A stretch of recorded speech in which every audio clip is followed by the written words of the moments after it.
Okay. All right. Thank you for helping out with that session.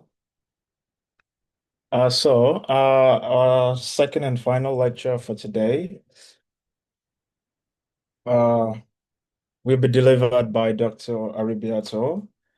Dr. Attoe is a lecturer in the Department of Philosophy at the University of Witwatersrand in South Africa. And he'll be taking us on Consolationism and Predeterministic Historicity, PDH theory. I don't know if you need 1 minute to gather your thoughts after moderating the previous section, or if you're ready, the floor is yours now. You can take it on from here. Thank you.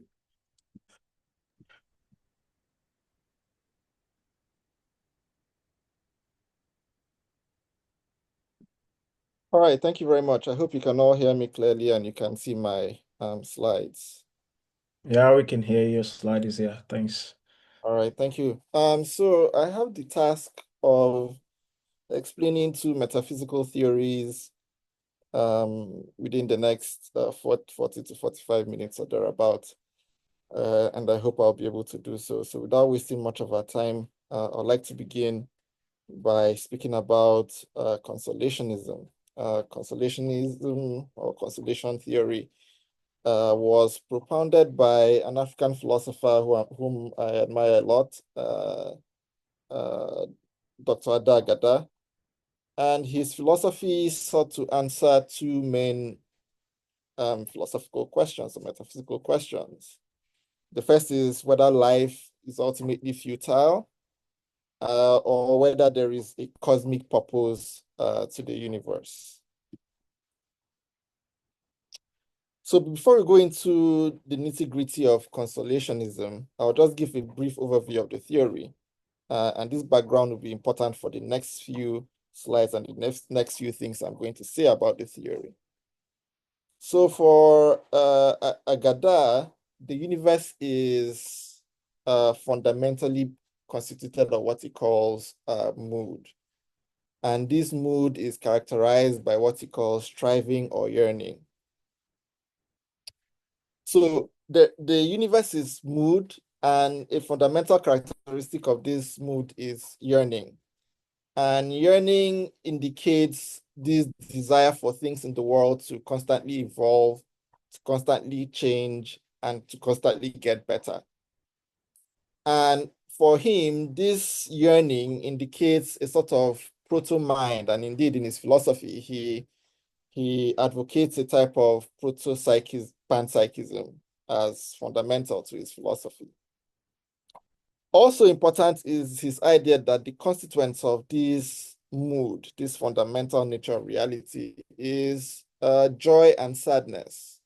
So joy for him, or the joy component of existence, expresses the affirmative and optimistic side of reality.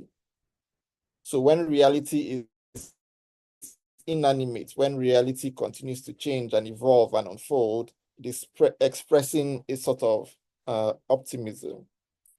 While the sadness component of this mood expresses the more pessimistic side of things, or the more pessimistic side of reality. So when things are burdened by grief, by pessimism and all these sorts of things, they're expressing the sadness component of mood. So the universe for Attoe is a byproduct of this mood. So you can imagine mood as the fundamental expression of reality, and the universe being a sort of outcome from this mood that he speaks about, and from the yearning that is characteristic of this mood. And a very important part of his metaphysics indicates that this yearning that we are speaking of is a yearning for what he calls perfection and completion. And for Attoe, this perfection and completion is impossible to attain. And this point is very crucial to his metaphysics. And as we go on in the lecture, we will see why it is crucial to his metaphysics. All right. So to understand the idea of mood, we need to go back to the beginning of things. And for Agada, prior to the emergence of this universe, or prior to the emergence of concrete things in the world, there was nothing. But this nothing for him is not the same thing as absolute nothingness. Nothing for Agada means is a state of oblivion or a state of silence. An oblivion or nothing itself does not mean non-existence. It only means the inability of a thing to be cognizant of the cosmic grief that comes with having a mind or a proto-mind. So you can imagine a prior state of the world where things are overcome with what you call sadness. And so those things are silent and unable to express any form of optimism. And for him, this silence is not absolute.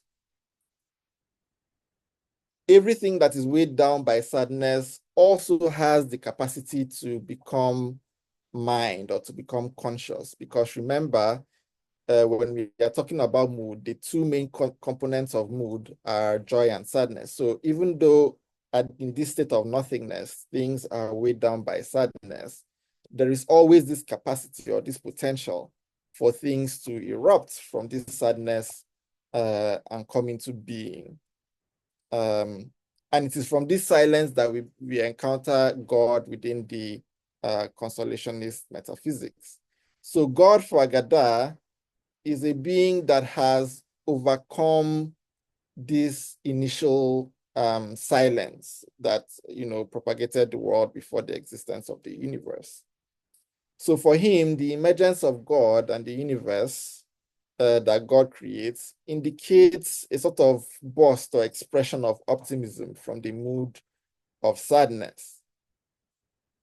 And this is possible by virtue of the innate characteristic of yearning that undergirds the world. So even though things were silent at this initial state of the world, yearning was lurking deep underneath this silence, and it eventually bursted forth by virtue of the emergence of God as an entity that has overcome the initial condition of silence. So for him, God is not an impersonal being. God for Agada is the best possible manifestation of mood, or more appropriately, God is the best possible manifestation of optimism, of joy within his metaphysics. And so the creation of the universe, or the creation of the world as we know it today, is not a blind exercise, but is a manifestation of the proto-mind that is yearning and the pursuit of perfection and freedom as exemplified by God as this ultimate expression of optimism. But the problem is that things in the world, including God itself, cannot be perfect within this metaphysical framework, mainly because God and things in the world spring forth from mood, which necessarily has the components of joy and sadness, and the component of yearning. And yearning presupposes imperfection, because if things in the world were perfect, then there would be no need to strive for something better, or there will be no need to unfold or evolve. So the fact that the universe has yearning as its fundamental nature, and insofar as things are born out of this yearning and encapsulate this yearning, things in the world can never manifest as perfect things. And I think this is the reason why Agada comes to the conclusion that the pursuit of perfection, which is sort of part and parcel of the nature of things in the world, cannot be realized, or is a futile thing, because beings in themselves have to be necessarily imperfect, since a characteristic of their existence is yearning. I think this is a very important point for us to take note of. So From the cosmic tension between joy and sadness, God emerges as the first being or intellect or embodiment of joy or optimism. The first thing to fully conquer the sadness or silence of mood. So for him, he takes God to be a being of power and glory. And for him, creation itself is an action of intellectual love. Although one can criticize that view by saying, why create a being or create new things in the world to also continue in this struggle of the pursuit of perfection, which is futile at the end. But in Agada's response to that sort of question, he says that creation was initially conceived to be perfect. But the problem was that this perfection that creation is supposed to express only existed in the mind of God. So God only thought of creating perfect beings. But the wishful thinking of God did not really manifest itself in reality, because things in the world necessarily have the characteristic of sadness and pessimism and yearning also, which indicates imperfection. And even God himself, who is an imperfect being, cannot create beings that are perfect by virtue of its own imperfections.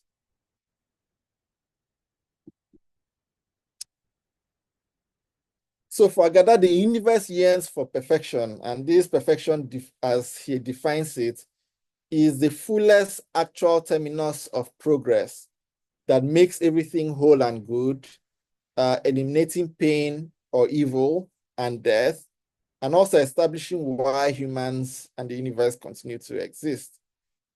For him, this state of perfection indicates a universe without yearning. Now, one might ask why we think that the ultimate goal of the universe or things in the world is to pursue perfection. And Agada justifies this intuition by looking at the emergence of the universe itself. The idea of evolution, the idea that things constantly change, and most things in the world constantly strive to get better, or present themselves in better ways or unfold in better ways. So from things like gaseous clouds, we have stars. From primordial soups, we have single-celled organisms that have now, as science tells us, manifested into human beings somehow. So we see that in reality, things are continuing to change, to evolve and unfold. And so for him, it is this desire to change and become better, this desire to evolve, that justifies the view that things in the world are constantly seeking perfection. And this is especially true of human beings. So we see yearning expressed itself in the constant search for things like happiness, pleasure, purpose, and meaning in life. All right. In his book, he gives the examples of the various pursuits that human beings strive for. So things like sex, for instance, technological advancements, and so on. All these things deeply express the human desire to yearn for this ideal state of perfection. But he also makes a crucial claim about this pursuit of perfection, especially from the human angle. For him, he says that this pursuit of perfection at best grants us what he calls momentary joy. And this joy is only momentary because nothing in the world, being imperfect, can achieve a state of full bliss or full perfection. And for him, most of the time, our pursuit of perfection actually leads us to even more sadness than we began with. So for instance, sex, which might be momentarily pleasurable or joyful, can lead to unintended consequences that may even cause even more sadness than the joy that was achieved. All right, things like technological advancements have, as we have seen, caused even more sadness than joy, as we see in the world today. So military advancements have led to the invention of things like nuclear weapons, but it is these nuclear weapons that puts the world on edge and makes us even sadder than we were before. It is the pursuit of things like social media, for instance, that has now given us some momentary joy, but has led to, various forms of addiction and depression and so on and so forth. So for him, this pursuit of momentary joy actually might be the thing that grants us even more sadness as we continue to pursue this perfection. And it doesn't help that the perfection that is being pursued is for him an unattainable ideal. So we are yearning for an ideal that we are never going to achieve. And so life in that sense is ultimately futile.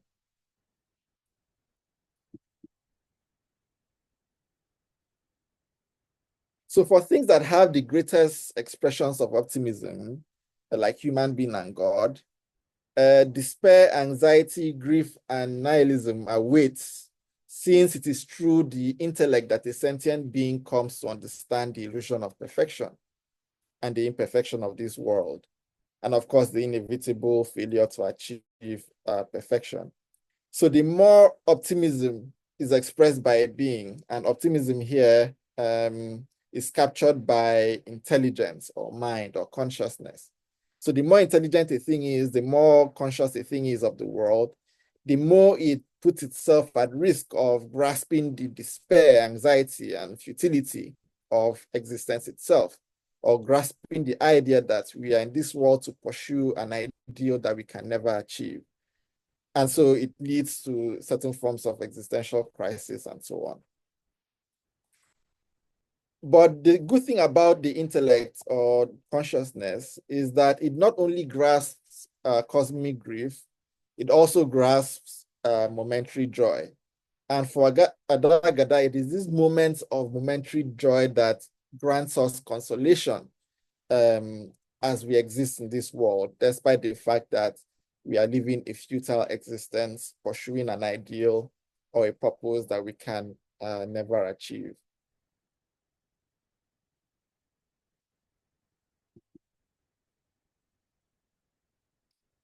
So we know, according to Agada, that we can never attain perfection because of what perfection itself entails. Perfection and joy requires the transformation of conscious beings, or any being at all, from imperfect entities to eternal, moral, perfect beings, living in a world that is static and unchanging in its blissfulness. So you're expecting morally perfect beings, beings that are incapable of performing evil, for instance, and you're expecting those beings to live in a world that is static and unchanging, because change expresses yearning. And of course, in a perfect world, you cannot yearn because you've achieved the perfect state of existence. For Agada, this sort of world or this sort of existence is not possible.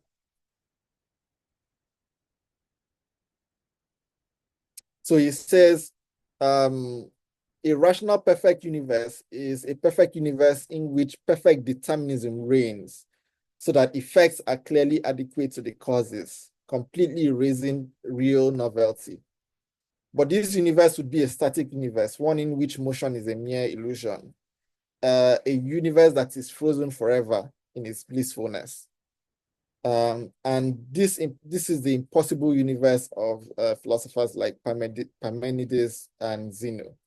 So this, coupled with the sadness and seeming finality of death for every instantiation of human consciousness, seems to close the lid on the pursuit of perfection, no matter how grandiose or noble that pursuit of perfection is. So to answer the initial question that Adagada started with, the question of whether human life is futile, the answer to that question is that human life, or life in general, is pointless. So for him, he says a pointless universe would be an amoral universe, one in which struggle avails nothing, and a universe in which we strive in vain. So again, this points to the futility of our existence in this world. So the futility of life is not denied in consolationism, since our existence is characterized by an inevitable state of affairs, which is the non-achievement of perfection. But what is the worst thing that can happen as a result of this futility? Well, the worst thing that can happen is extreme sadness, whether in terms of anxiety or despair, or silence, which is in terms of suicide, which all of these presuppose the idea of death. But one interesting point I want us to take note of, or to go with, or to think about as we conclude on consolationism, is this: if we follow Agada's metaphysics to its conclusion, we must also admit that death is not the end, since there is a chance that the silent individual or the silent person who we think of as dead has the capacity to break the silence of that death by virtue of the fact that even in that silence, there is yearning and optimism lurking underneath this general sadness. So that is consolationism in a brief nutshell. I'll now move to discuss predeterministic historicity, especially the idea of singular complementarity.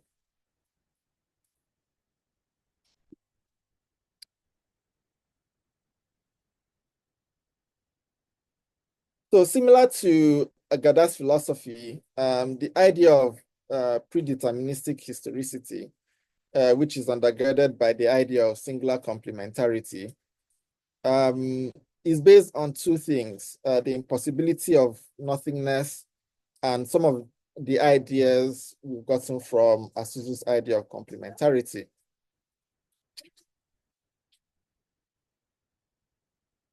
So within the context of predeterministic historicity, nothingness is impossible. So within this view, it is impossible to conceive of nothingness. And I base this idea on Pantaleon Irebu's view that being alone within African metaphysics is the closest thing we have to nothingness. And so what that implies is that things must necessarily exist, or things in the world must necessarily exist, since nothingness is impossible. So since we cannot conceive of nothingness, and since it is logically impossible for things to emerge out of nothingness, there must be something that exists in the world necessarily. And this thing we might call the first cause, and some people might call this thing God. And within the framework of predeterministic historicity, this God is not the personal God that you'd find in the Christian or Islamic traditions, but it's a very, very basic God, lacking consciousness, lacking gender, lacking a personality, amongst other things. Maybe during the discussion, I'll have time to explain why this is so. And also from Asuzu's critique of Aristotelian metaphysics, he seems to suggest that all things are missing links of reality. So everything that exists, every component of reality is a missing link of reality. So there is no bifurcation of reality, whether in terms of substance and accidents, or in terms of world of forms and world of copies and things like that, as you'd find in Platonic and Aristotelian metaphysics. And so what this suggests is that every single component of reality is an important makeup of reality as a whole. And these two ideas are important for our discussion on the idea of singular complementarity. So according to predeterministic historicity, there are generally two types of beings in the world. There are complex things and there are simple things, or what we call singular realities. So complex things or complex realities are made up of two or more simple things, or in some cases, they are made up of various complex things. So simple things or singular realities are beings that are made up of nothing other than itself, and it is a single indivisible unit. So when you break reality down into its minutest components, you would come to a point where you would have single indivisible units or realities. Now, the nature of these single indivisible units, obviously we cannot say because we don't really have access to that sort of reality, but we can know that these realities exist by virtue of their logical necessity. And I'll explain why. The reason why I think that singular realities exist is because if there were no singular realities, we would have infinitely divisible things, which would not explain the question or the makeup of things in the world. So if we continually divide things into its various components, we would never be able to explain things in the world because we'll always continue to break things down to infinitely divisible things. So once we begin to break down complex realities, we are left with singular realities or single realities, which cannot be divisible. These singular realities must exist to explain the existence of things. So following this, predeterministic historicity understands being as either singular realities in their simple forms or as complex conglomeration of interconnected singular realities. And these singular realities within this metaphysical framework.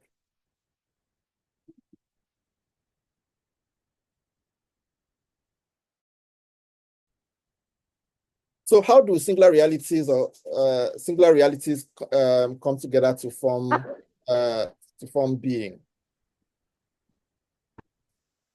So to begin to understand how this is, so let us begin with anything that exists serves as a missing link of reality. And this suggests that existence necessarily implies relationships. So relationships are necessary to existence. Furthermore, like I said earlier, the idea of being alone, which is the African metaphysical equivalent to nothingness, is an undesirable and, in fact, impossible mode of existence. So if being alone is undesirable or impossible, then being with others is the most desirable way of existing. And in fact, I believe that this is a necessary way of existing. So for me, once things exist or come into being, they are necessarily in a relationship with something else. And to buttress this point, Asuzu says that to be in existence, an entity must be perceived by any of the units which it constitutes a complementary whole relationship within which its existence is co-affirmed. That is why that person is to be pitied who thinks that a subject can afford to live alone. So what that quote immediately says is that for you to know if something exists, you must try to identify the relationship it has with some other things in the world. Once something is unable to have a relationship with something else, then such a thing does not exist. And this is true because existence in itself necessarily implies relationships within this metaphysical view.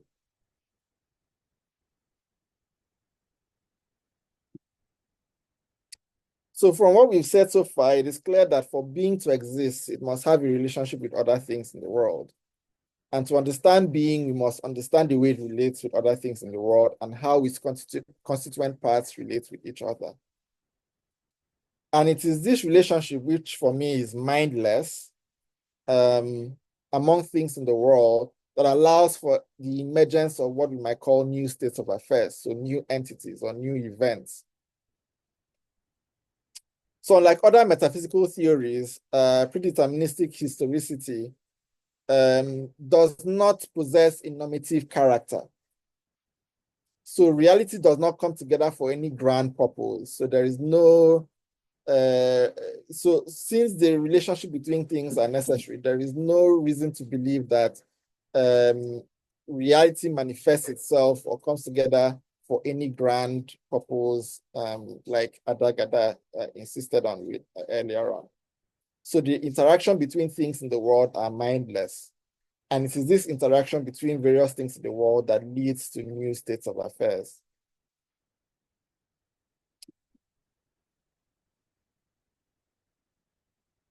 So while it is true that the struggle inherent in relationships that the conscious mind can perceive are usually most exciting, it is not true that remote relationships are unimportant. Remember, within this framework, every sort of relationship or every missing link of reality is equally important. So every single being and the relationship it has with other beings affects the emergence of new states of affairs, and it does so necessarily. So every new state of affairs presents itself the way it does, necessarily because it is because of some previously occurring state of affairs and so on, until we reach the first cause, which is God. So one can replicate a particular state of affairs if one establishes the condition that preceded the emergence of that present state of affairs. And of course, this obviously leads us to a type of deterministic framework. So what this all means is that the present or present state of affairs can only manifest themselves the way they do on the basis of exactly the way the past state of affairs presented themselves and the relationship that existed in that past state of affairs. So in other words, there's a necessarily mutual dependence among things in a particular state of affairs and between a present state of affairs and a preceding one. And of course, this is determinism. And within this deterministic framework, every outcome is traceable through history back to the first cause. So no outcome or state of affairs is freely willed. Free will is an illusion within this viewpoint. And this is because free choice implies an outcome or state of affairs that is totally distinct, dislinked, and not in a relationship with any other previous state of affairs. And for me, that's impossible. So the power for an event such as the human being to change a necessary state of affairs or to wield decisions, actions, outcomes that are non-relational to other actors and factors in the world seems impossible within my viewpoint or within this philosophical viewpoint. And in fact, it means that then that it means then power of a being to be non-relational, which is according to PDH, to exist, a thing must relate. So if a thing is non-relational, it does not exist. And if you're non-relational, if you think that it's possible for a thing to express free choice, you're implying that that thing is non-relational. And if that thing is non-relational within the context of predeterministic historicity, that thing cannot exist, because to exist, you must be in relationship with other things in the world. And this also applies to events in the world or states of affairs. So you can see how within this framework, um, um, free choice is nothing but an illusion, and the possibility of free choice implies the possibility of being alone, which in turn implies non-existence. So in a nutshell, this is what predeterministic historicity is all about, and I've also explained what consolationism is all about. I think I've used up my time. I'll be happy to take your questions. Thank you.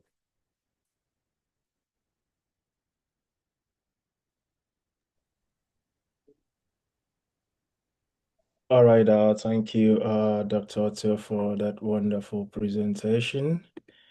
Um, I think next now, uh, we're ready to take some questions regarding the presentation. Please, if you have your questions, now is the time to raise them. You can raise your hands, you can drop them in the comment section, and I'll read them out. And you can also drop them on the Slack channel. I'm also available there. I'm ready to read them out. So, who is ready to go first?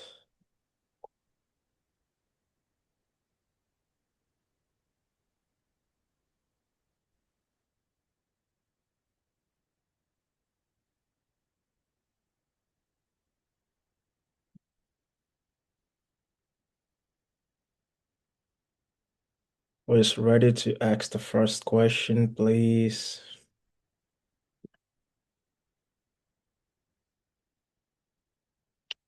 All right, Yusuf. The floor is yours. Proceed. Thank you, Arabia, for this beautiful talk. Um, So from what I've understood is that you're against, um, or African metaphysics perhaps is against metaphysical nihilism, right? So there's no, it's not possible to have one object. Um, well, no, yeah, it's not possible it's not possible to have one object existing in the world. So metaphysical nihilism, I think Baldwin, this is in Western metaphysics, Baldwin and Rodriguez Pereira defends this thesis, right? So it's possible to have one object existing in this world. And they do that through conceivability arguments, right? So imagine that. So let's take this world, take this actual world. Okay, so now imagine a possible world where you subtract one thing. So imagine a world where we subtract me, for example. So now you have a world similar to the actual world, but I'm not there in that world. And so you keep doing this subtraction activities. Eventually, we'll achieve a possible world where, you know, um, when there's where there's nothing at all. Um, so, so the idea is that I think we can take these conceivability arguments and argue that it's possible to have one object existing in this world, and this, I think, might undermine the whole project, maybe. So metaphysical nihilism is not the best example because metaphysical nihilism says there is nothing. I'm sorry, there's nothing existing in this world. But we can take their subtracting strategy, right, to say that, look, it's possible to keep subtracting things one by one, eventually arriving at a possible world where we have one thing existing. So we don't, so it's possible to have one thing existing. We don't need relations or, but yeah, that's, so I want to see what do you think about that? Thank you. Right. Thank you, Yusuf. That's an interesting question and one that I've obviously thought about. But notice the language that you use when asking that question. You say you can subtract until you reach one thing that exists where? Exists in the world. So there is a thing and there is a world in which it exists. That suggests that that thing that you subtracted is not the only thing that exists because there is an environment or a world in which that thing exists in. And that thing has a relationship with that world in which it exists necessarily, according to most African metaphysical viewpoints. So it is not true that you can truly subtract and you're left with one thing, because what you would be implying is that there is one thing that is existing within absolute nothingness. And that's a contradiction in itself, because a thing cannot exist in absolute nothingness because that thing exists. All right. So if the thing exists, it exists in an environment.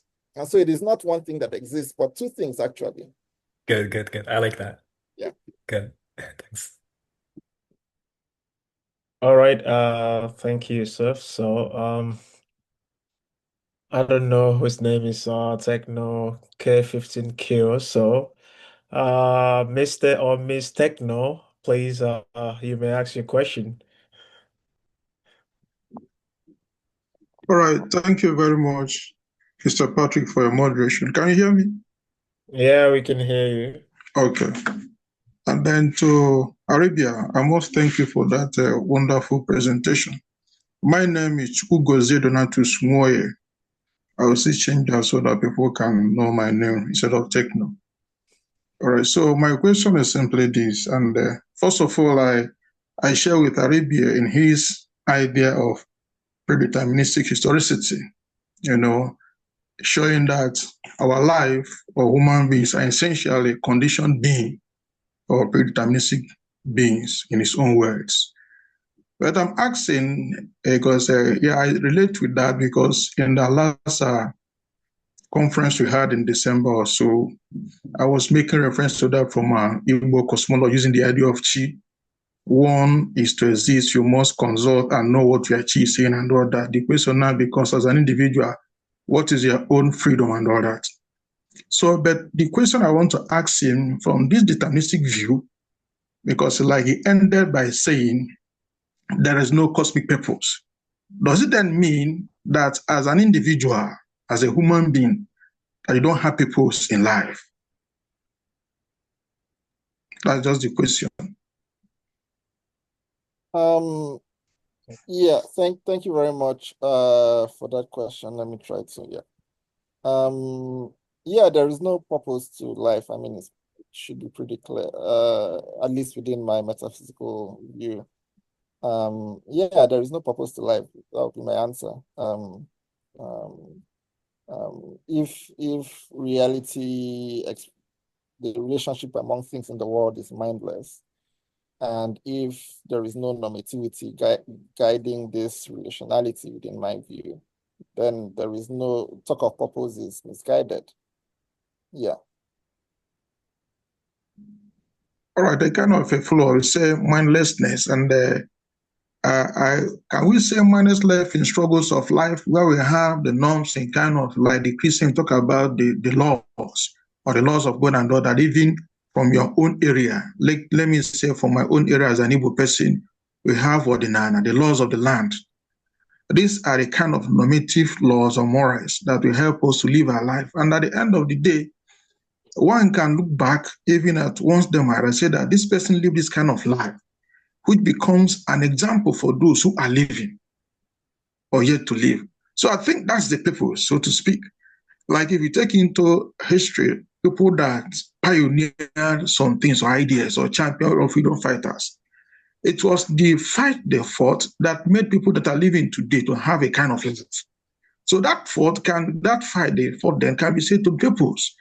And therefore, one can say there's purpose in life, even though life is essentially, for me, conditioned. But I think there's still a purpose in life. All right, great follow-up. I think at least from my metaphysical from the viewpoint of predeterministic historicity, the laws you speak about, the actions of individuals are predetermined, and you yourself have agreed with my predeterminism. So even those individuals who you praise as good people, or those individuals whom you condemn as bad persons, and so on and so forth, the actions are determined, and so you can't really blame them for their actions. So in general, there is, like I said, there is no purpose. All actions are predetermined, beyond our control. And so we cannot claim purpose because there is no normativity there. There is no control. There is no freedom there. So there is no purpose. Okay, I understand you better now. Thank you very much. Thank you. All right. Thank you. So, let's take one question from the comment section. From Ivan. So he's asking, you promised to say more about God. As I understood it, the God you describe is mindless and without purpose, yet he is the first mover in a deterministic universe. Can't we attribute the ultimate end of the universe as the purpose of God, even though we might know what that is? So that's the question from Ivan.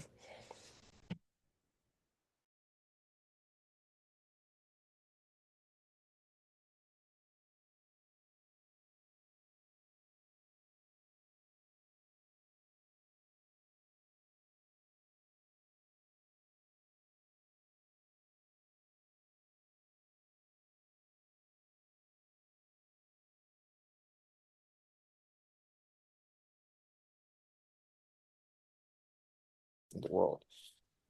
The full nature of this first cause, like I'm happy to admit, is beyond my intellectual capacities, but there are a few things we could say about this God, and I have said some of these things. Yeah.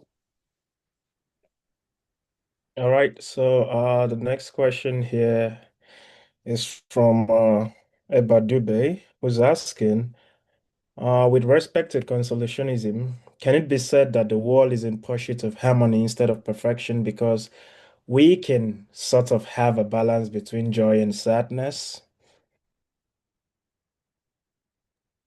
That's a very, very interesting question, Iba.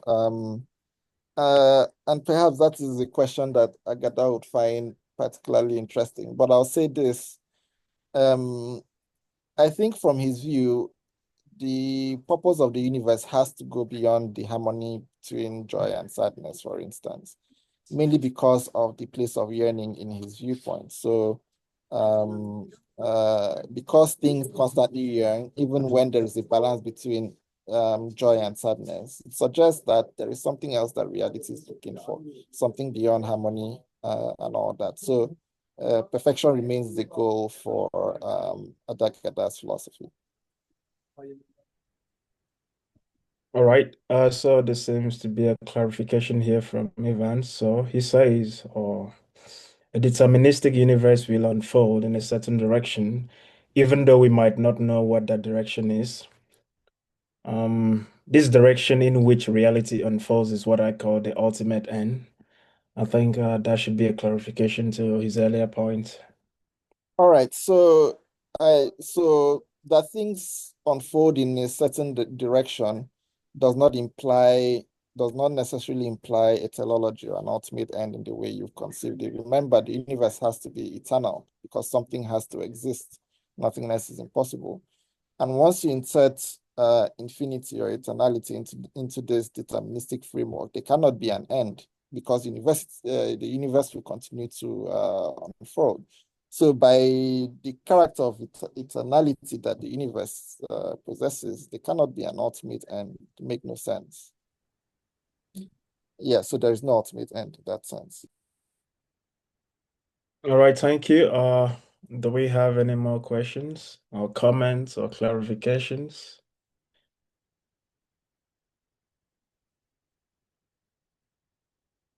I think there is one from Amara that you may have missed, where she says, is a singular reality similar to multiple? Okay. No, I would say no. Those are two different things. But that doesn't mean I am excluding the possibility of multiverses. I am just saying that whether multiverses exist or not, their fundamental components are singular realities. All right. So, any more questions? We still have a few minutes left. We can entertain question and comments.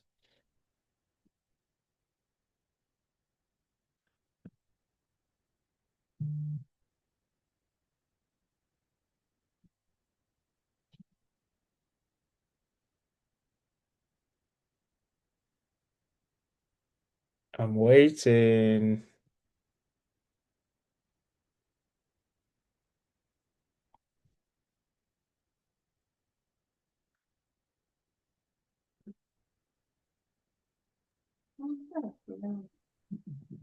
Okay, Yusuf, go for it. Okay. Okay, thank you. So from what I understood, Agada's philosophy, metaphysics, is that yearning and other possible mental attitudes are fundamental, right? But does he literally mean that, right? Because yearning depends on the existence of a human being, right? And human beings depend on the existence of atoms ultimately, and so atoms are the fundamental constituents of reality. So if that's the case, I'm not sure how yearning might be fundamental in that sense. Thank you.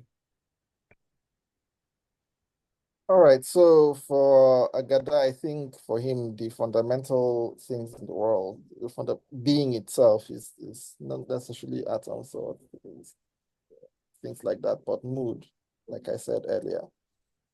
And insofar as this, any entity in the world, even your atoms, it's not only human beings that yearn. Everything for him in the world, including inanimate things, also yearn or have the capacity to yearn. So insofar as reality continues to unfold, insofar as reality continues to evolve, insofar as reality continues to even move, for him that suggests a yearning for something else or a better state of affairs. And of course, that ultimately leads to his view that the ultimate purpose of reality is perfection. So even your atoms, whatever exists really, yearns. And of course, this is why he also thinks that his view expresses a sort of proto-panpsychism, because yearning is a sort of cognitive attitude. And so if everything yearns, then everything has the capacity for consciousness. And then that, of course, suggests a sort of in his words, proto-panpsychism. So yeah, that would be my response to I that. see. Now it's clear. Yeah. Okay. Thank you. Yeah. All right. I think the next person here, yes, Jonathan. Thank you very much, moderator. Presenter, I have a question I believe you have answered, but I still want you to answer it again from this perspective. From the point of view of predeterministic historicity, is there a point at all? Is there a point at all, for existence as a whole? And as human beings in the world, is there anything, do we live for something, or don't we live for anything at all? Thank you. All right, thank you, Jonathan. From the predeterministic framework, we cannot say that we live for anything, because that would suggest free choice. And within this metaphysical view, as I've explained, every event or action or existing thing in the world exists because of a previous state of affairs, and so on and so forth. So if that is true, then that you think, for instance, that you're pursuing a purpose, you're not pursuing a purpose. You've been predetermined to move in a certain direction.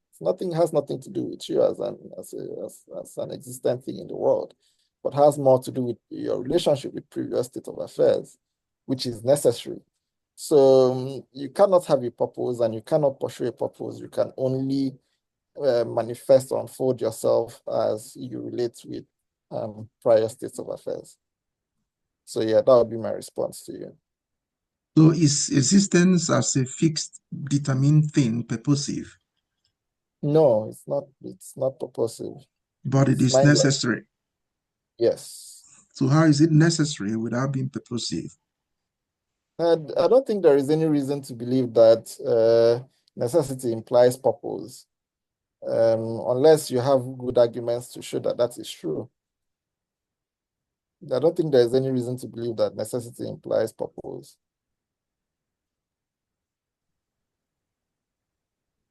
All right. Okay. Any follow-up? Okay. That seems to. All right. So, I think before I take William, I think the point there is, if you postulate necessity, one might also ask, why is necessity necessary in the first place? Why does that concept even come into play?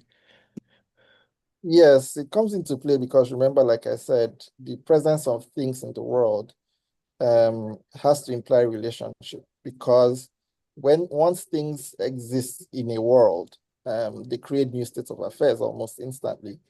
And the only reason that new state of affairs exists is because of the relationship between things. So relationship itself is necessary.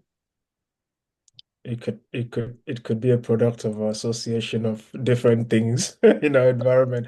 All right, before we go By further. the mere word association, you're implying relationship. But yeah. Yeah. All right. So William is asking, could you make more explicit the place of AI in this metaphysical system? For example, what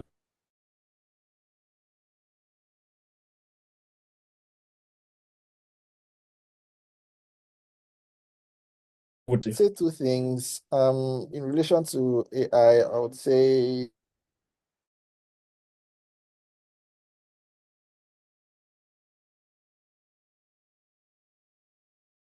when it comes to consolationism and the idea of or the existence of artificial intelligence, in the sense that the more we try to create these new artificial intelligences, and the more we try to improve them, or the more they try to improve themselves, the one suggestion from Agada's philosophy is that they would make our lives worse, because at best they can only provide us with momentary joy, but they are almost sure to provide us with deep sadness at the end.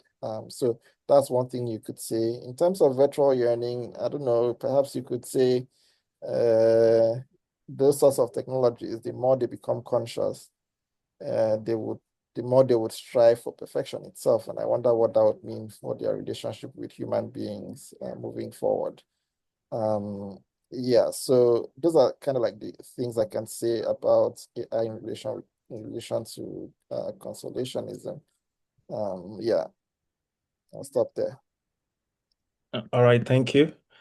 So Ivan, you want to shoot another question? Yes, thank you. Can you hear me? Yeah, sure. Yeah, I thought it would be easier to communicate by voice rather than type. But two questions first. The first is I'm trying to understand the God you postulated. Is the role of God simply then to be the first mover? And if that is it, why is he necessary? If the universe is eternal and has always existed and will always exist, why posit a God? You don't need a first mover in something that must exist by necessity.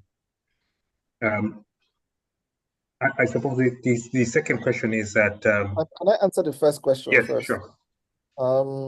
Yeah, it's a question I've struggled with. To be honest, the reason why I term that first cause God is mainly, I would admit, due to my previous religious thinking. It's really difficult to expropriate some of these ideas from one's mind. But the more serious philosophical reason why I posit that first cause as God is because I think, and of course this is mere speculation, I would admit, but I think that the initial state of affairs that gave birth to the current state of affairs that we currently call the universe had to be a particular state of affairs, different from what we have now. And so it is distinct in that sense.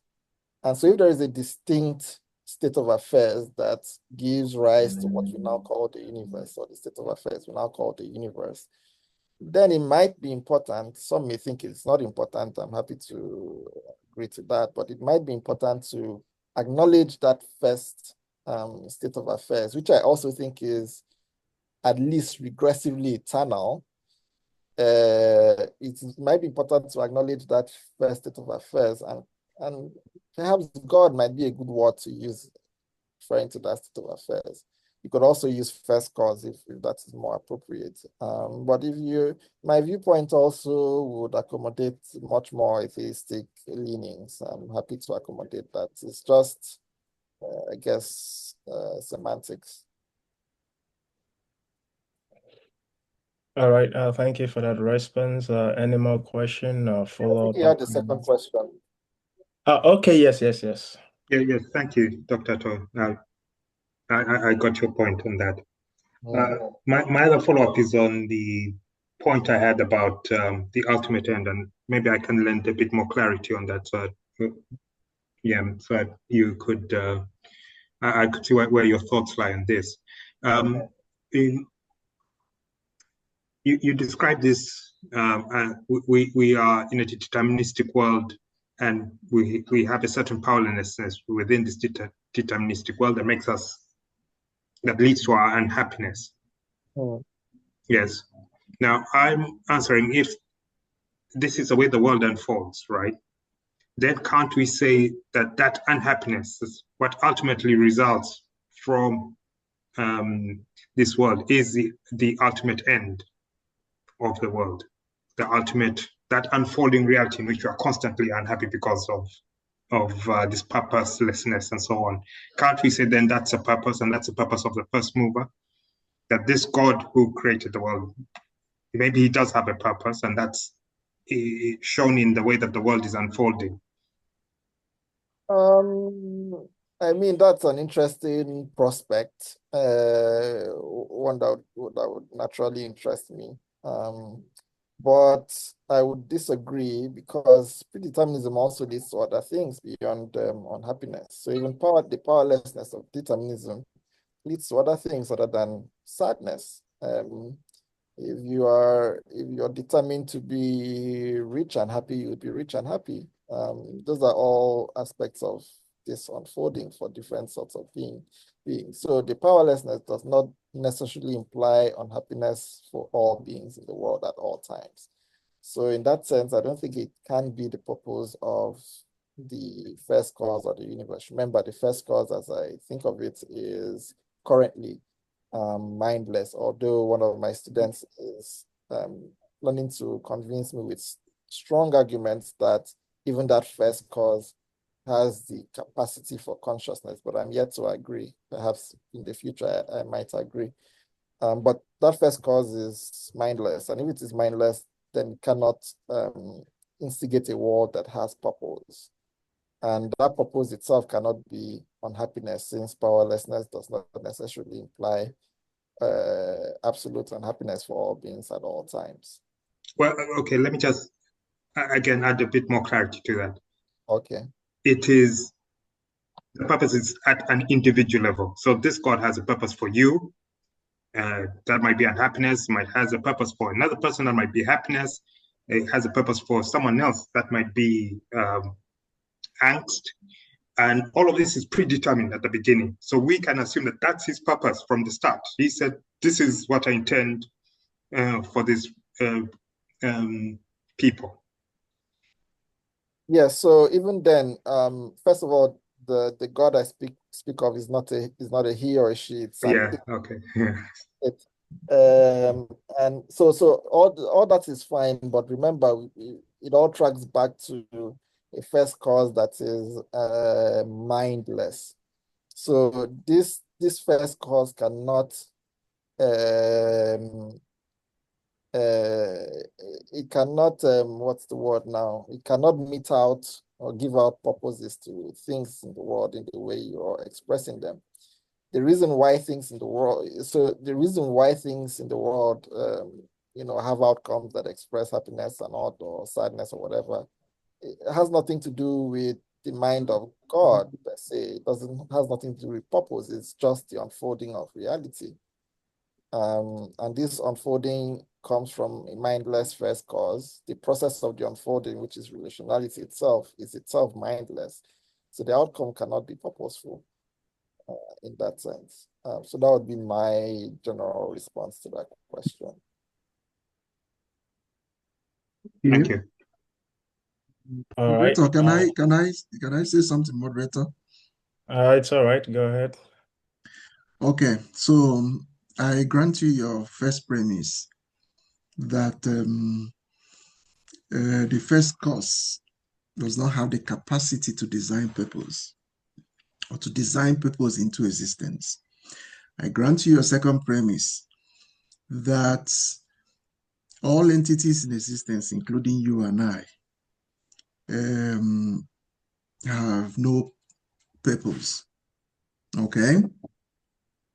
But then let's think about it as you and I gathered here and doing this philosophy. Do human beings have any capacity at all, any kind of mental capacity in this your predeterministic historicity? Human being as an individual existence, okay, human beings as individual existence, do they have mental capacity of any form?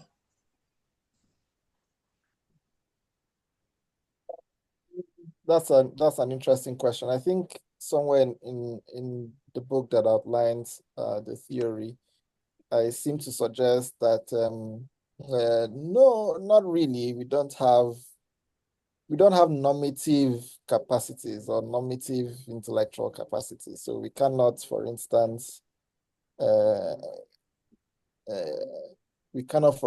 will things. So if we do not possess mental capacity, normative or otherwise, how are you able to reject my position and put forward yours? How are you able to evaluate the arguments I've made? How are you able to articulate this your vision of the universe? All right. I mean, previous states of affairs, I would say, have influenced the way that reality appears to me. previous states of affairs, But including that things. reality appears to you in a way you understand it. No, in a way that I am determined to understand it. So, But you are your lectures, for instance, have influenced my views in certain ways, both positively and negatively. Certain experiences in my life have influenced the way I view reality and so on and so forth. okay. Even when So I say I view reality, if all these things influence the way you view reality, does that not indicate you are capable of choice? Yeah, even I view is a semantic That so it's one actually of those. describes state of affairs.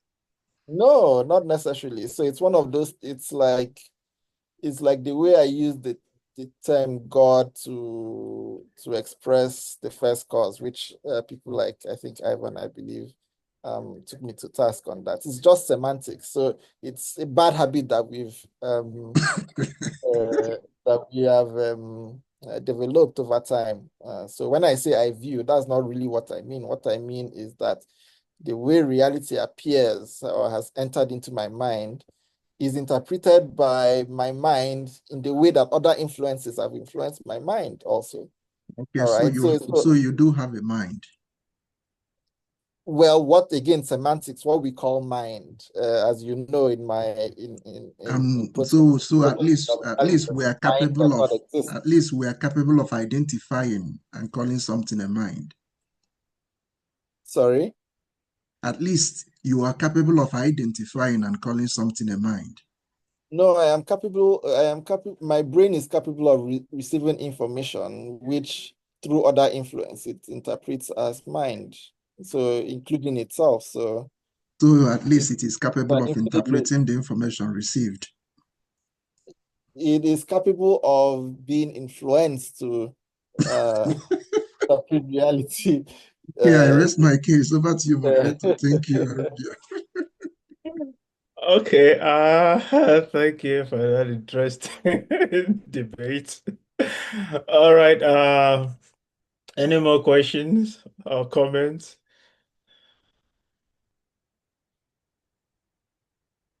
Do we have any more questions? This is very interesting.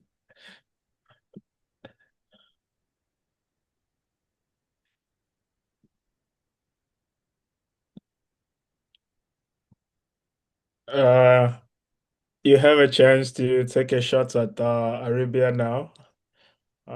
You can attack the theory now. So that you can go and build more defensive walls for the theory. Um, all right, all right. So, in the absence of any more questions, I think we'll have to draw today's session to a close. On that note, I'd like to thank our lecturers for today. Starting with Professor Jonathan Chimakonam and also Dr. Aribia Attoe. Thank you so much for your wonderful presentations today. It's been very exciting. I learned a lot myself. I'm sure others also learn one or two things from today's lectures.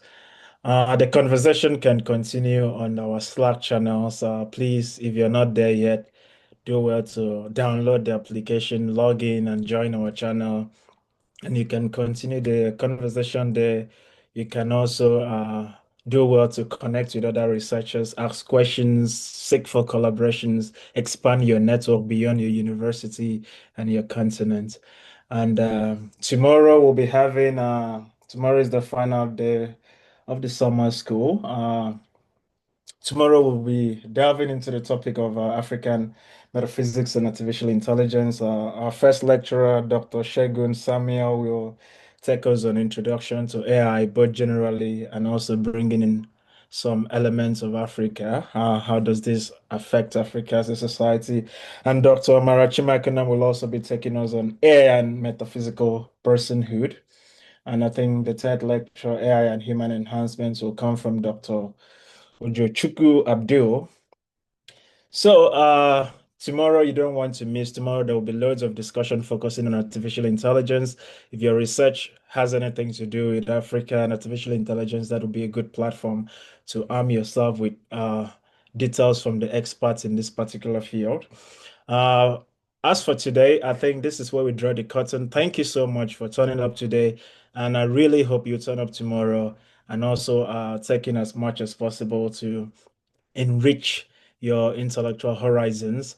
From me, Patrick Effiong-Ben, it is a wrap for today, and see you tomorrow. Have a great day ahead. Thank you. Thank you very much. Thank you all.